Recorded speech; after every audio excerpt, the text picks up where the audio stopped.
His daughter Terry, who's walking right through here.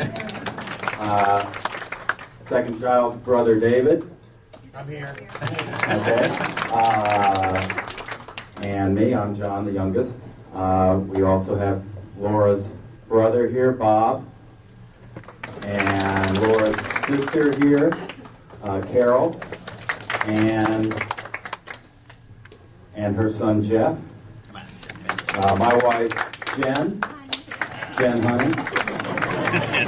Jen's significant other, Glenn Kohlberger. Terry. There's news. David's significant other, Michael Carey. And Stuart and Michael Knight, the grandchildren of Fred Robinson. Okay, and I'd also like to, a special honorary family member, Leslie Sorry, who's helped us a lot in this situation. Leslie's in the back. Today what we're going to do is I'm going to be the MC, a little nervous, but I'll get over it. Terry's going to lead with a prayer, and then I'll let you know what happens next. This is the 23rd Psalm, a Psalm of David. The Lord is my shepherd, I shall not want. He makes me lie down in green pastures. He leads me beside quiet waters. He restores my soul. He guides me in the paths of righteousness for his name's sake. Even though I walk through the valley of the shadow of death, I will fear no evil, for you are with me. Your rod and your staff, they comfort me. You prepare a table before me in the presence of my enemies. You anoint my head with oil, my cup overflows. Surely goodness and love will follow me all the days of my life, and I will dwell in the house of the Lord forever. Amen. Okay, we're going to have Fred's grandson, Stuart, would like to say something about his grandfather. And if anybody after Stuart would like to say something about Fred, please just give me a signal. And if you'd like to tell a story about Fred, I would love it. All right, come on, Stuart. Stuart.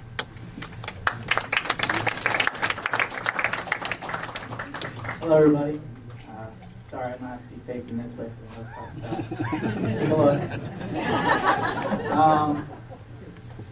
For those of you who don't know, my name is Stuart Frederick Knight. I've been lucky enough to be named after three great people. Got Stuart for my grandmother's father, my great-grandfather. Frederick for the one who I'm talking about tonight, who is one of the best men I've ever known. And then Knight, which falls after my dad, who's sitting over there as well, who is also one of the best men I've ever known. So I'm pretty lucky. Got a lot to live up to, though. But, so my grandfather, most of you guys that know him know, great man, loved funny, loved to have games, play fun, stuff like that, which is what I remember him most as, because I grew up with him mostly from like 6th onward, so that's mostly games, so that's what we talk about most. So, but I love playing with him. He got me my first Connect set, which if any of you knew me when I was with Connects would understand just how big of a thing that is. I had roller coasters going through my house, and I'm being serious. I had roller coasters and stuff like that. So he helped me with that sort of stuff. I'll take that to one plate. So, but he was just amazing. I'm pretty sure I'm the only person my age in the stuff like Pinochle because of him. I play with him all the time. He said I was much better than my great-grandfather, who kind of passed tens a lot, so those of you that know, not the best thing to do. But yeah, he was just an absolutely amazing man. Played balderdash, and I always got out of trouble if we were ever going over with my grandma, because if I was wearing something that was bad, at least he was wearing something that had a stain on it, and she'd go after him. It made it a lot easier on me. A whole lot easier. So I got away with a lot of stuff because of him. But he was just an amazing man, you know. Most of you guys have known him longer than I have, which I think you guys are really lucky for. My mom got to get to know him. My dad's known him for even longer, so I consider them very lucky, and I know most of you guys have too. So I loved him. He's great, one of the best men I ever knew. I was glad I got to be there for the last bit, and I hope other people get to say as much good stuff about him as I've gotten to today. So that's all I got to say. I'll wait for him.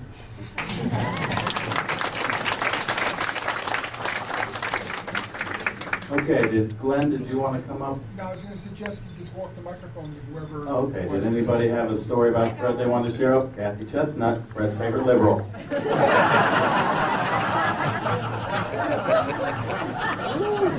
Well, that was going to be my tale, but he beat me to the punchline.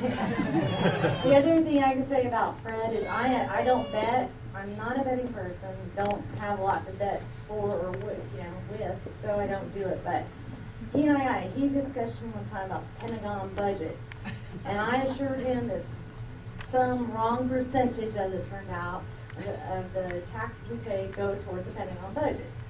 And we debated it, and I betted him a bottle of Grand Marnier. That was his pick. I know that. I don't remember what I picked, but I remember what he picked, so I had to buy it. So we never agreed on like stuff like that, but we agreed in every other way. So.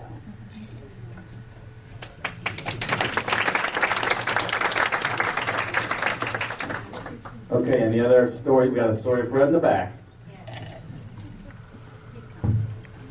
Come to you.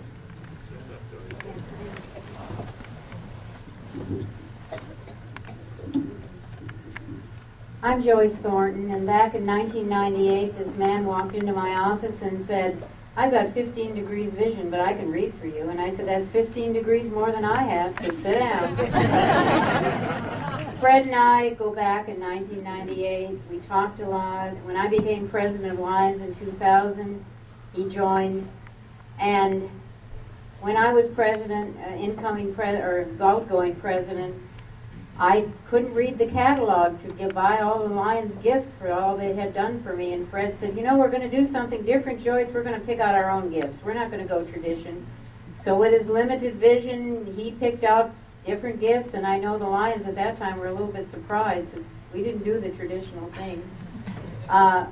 Fred told me all about his family, Terry, John, David, the grandchildren, his dogs, his courtship of Laura, all his architectural achievements.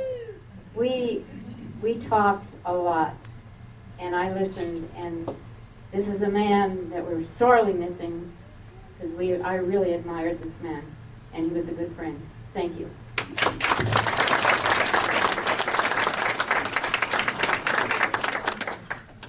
Okay, and next is Franny Ferry. Oops, sorry. I get this name Franny Ferry from Fred Robinson. I met Fred Robinson in 1979 when I walked into the trailer on the job site at the landings for Geipel DeMars. Fred was the project manager for Geipel DeMars, and I had just moved down to Florida looking for a job. And I walked in there looking for work, and I was hired, and I was Fred Robinson's secretary. And we worked together, and I worked with Gary Smith, who is sitting here also. And we worked till the job was completed. We had the top off at the very end of the job. And Geipel DeMars at that time, after the project was finished, didn't have any more work. Fred went on to do something else, but I still stayed in touch with Fred and his family and with Laura all these years. And Laura then got into real estate and stayed in touch with us. And Fred was a true gentleman. He had a very dry sense of humor, but he was a true gentleman, and I really have enjoyed knowing him and his wife, Laura, all these years. Thank you.